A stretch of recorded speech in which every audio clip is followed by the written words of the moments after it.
আজ তোমাদের জন্য নিয়ে আসলাম, সামনে আসছে খ্রিসমাস, তার উপলক্ষে একটা সান্তার ছবি। সান্তার ছবিটা যারা একদম সান্তা আঁকতে পারো না, দেখো কত সহজ করে একটা সান্তা আমি করে দেখাচ্ছি।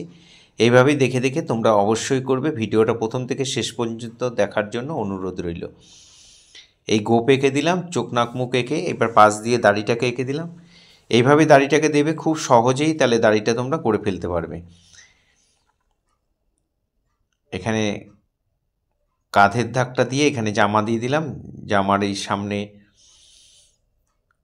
একটা বেল্ট করে এখানে নিচের অংশটা এঁকে দিলাম। এখানে হাত করে দিলাম, এপাশেও একটা হাত করে দিচ্ছি। এখানে পা এঁকে দিলাম, পায়ের মধ্যে জুতো এঁকে দিলাম। এখানে আরেকটা হাত এঁকে দিলাম। জামার মাঝখান দিয়ে এই অংশটা সাদা থাকবে, এই অংশটাকে আমরা এঁকে দিলাম। আমাদের ড্রয়িং কমপ্লিট। আমরা কালার করব। স্কিন কালারটা আর একটু বানিয়ে নেবে, একটু সাদার সঙ্গে একটু যদি তোমরা অরেঞ্জ কালার মেশাও তাহলে তো এই স্কিন কালারটা এসে যাবে। আর যারা প্যাস্টেলে করবে তাদের পিচ কালার, এইটা পিচ কালারটা তোমরা প্যাস্টেল রঙে পেয়ে যাবে। যারা তোমরা প্যাস্টেলে করবে তারা এই টোটাল ছবিটাতে স্কেচ পেন বা মার্কার পেন দিয়ে বর্ডার করবে, করে তারপরে কালার করবে। আমি যেহেতু জল রঙ করছি, আমি তাই বর্ডারটা পরে দেবো। প্যাস্টেলে যারা করবে তারা বর্ডারটা আগে দেবে, তা নাহলে পরে বর্ডার দিতে অসুবিধা হবে। এখানে লাল রঙের টুপিটা করে দিলাম। জামার কালারটাও লাল রঙ করে দিচ্ছি, লালই থাকে, তোমরা সবাই জানো, কালারটা সবাই তোমরা জানো। জল রঙে যারা করবে রঙটা মিডিয়াম টোনে করবে, জলটা একটু কম নেবে, একটু ডিপের ওপর করবে, দেখতে ভালো লাগবে। এখানে 50% রঙ 50% জল নিয়ে সুন্দর করে গুলে নিয়ে সমান করে টানবে। ব্রাশের দাগ যেন দেখা না যায়, ডিপ লাইট যেন না হয়, সমান করে ভরাট করে দেবে। যেখানে যেখানে লাল আমি করছি সেই জায়গাগুলোতে ভরাট করে দেবে। ফার্স্ট টাইম যারা আমার ভিডিও দেখছেন তাদের কাছে বিশেষভাবে অনুরোধ যে আমার চ্যানেলটা সাবস্ক্রাইব করবেন, ভালো লাগলে লাইক কমেন্ট করবেন, আর বেল আইকনটা প্রেস করে রাখবেন, তাহলে ভিডিও পাঠানোর সাথে সাথে নোটিফিকেশান আপনাদের কাছে পৌঁছেই যাবে। এখানে প্যান্টের কালারটা লাল করে দিলাম।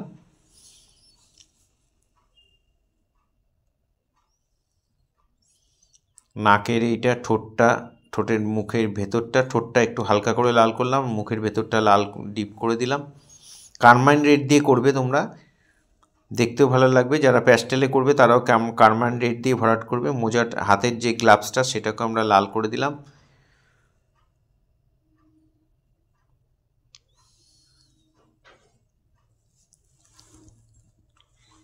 এবার এই কোমরের বেল্টটার মধ্যে চারপাশটা মাঝখানটা একটু হলুদ দিয়ে এরকম বর্ডার করে দিলাম। আমি তুলি দিয়ে চোখ নাক মুখ করছি, বর্ডারগুলো করছি, তোমরা তুলি দিয়ে করতে পারো। যারা জল রঙ করো তারা অবশ্যই তুলি দিয়ে চেষ্টা করবে, আর যদি না পারো তাহলে স্কেচ পেন বা মার্কার পেন দিয়ে এগুলো করে দিতে পারো, কোনো অসুবিধা নেই। এই ধরনের ছবিতে বর্ডার চলে, বর্ডারটা দিলেই ছবিটার গ্ল্যামার বাড়ে, দেখতে ভালো লাগে। তোমরা বর্ডার দিতে পারো, কোনো অসুবিধা নেই। গোপটাকে আমরা এখানে একটু জিগজ্যাগ করে দিলাম, ঠোঁটেরও বর্ডার দিয়ে দিলাম, মাথারও চারদিকে। সাদা অংশগুলোর মধ্যে কোনো, যেহেতু কাগজটা সাদা ওই জন্য সাদা অংশটার মধ্যে কোনো রং দেওয়ার দরকার নেই, সাদাটা সাদাই থাকবে, কাগজটা সাদা যেহেতু। দাড়ি চুল সব সাদা থাকবে। ফেসবুকে যারা ফার্স্ট টাইম আমার ভিডিও দেখছেন তাদের কাছে অনুরোধ যে আমাকে অবশ্যই ফলো করবেন। প্রতিদিন নিত্য নতুন ভিডিও পাওয়ার জন্য অবশ্যই ফলো করবেন, ভালো লাগলে লাইক কমেন্ট করবেন। টোটাল ছবিটার মধ্যে বর্ডার হবে।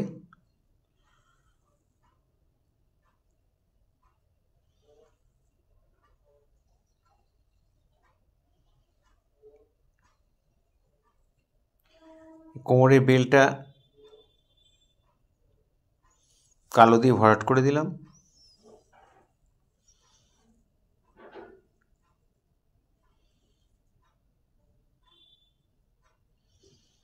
জুতোটা কালো করে দিলাম, দুটো জুতোই।